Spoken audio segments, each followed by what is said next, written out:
La pastasciutta antifascista annullata a Rosà dopo il no del sindaco Elena Mezzalira alla concessione del parco di San Pietro all'Ampi diventa un caso nazionale. È il Partito Democratico che porta sulla scrivania del ministro degli Interni Matteo Piantedosi un'interrogazione su quanto è accaduto. Ho presentato un'interrogazione al Ministro dell'Interno per chiedere di fare piena chiarezza su quanto è avvenuto a Rosà.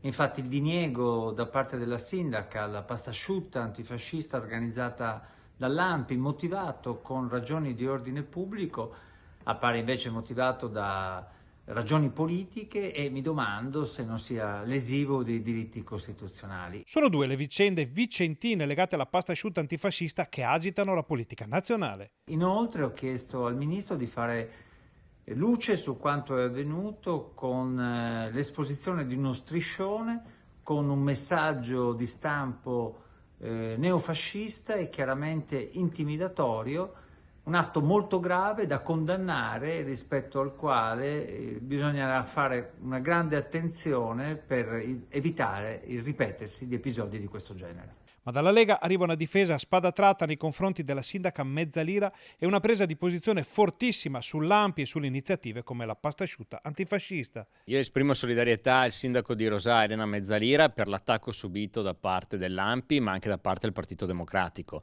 Il sindaco giustamente ha fatto rispettare quelli che sono i regolamenti comunali, ma la cosa che mi sembra più fuori di testa nel 2023 è di parlare ancora di antifascismo. Insomma, stiamo parlando di un regime che è finito 80 anni fa, non esistono più i partigiani, non esistono più i fascisti, e vedere che nel 2023 c'è ancora chi fa questo tipo di manifestazioni, forse bisogna proprio dirlo, sono persone che forse vivono fuori dal mondo.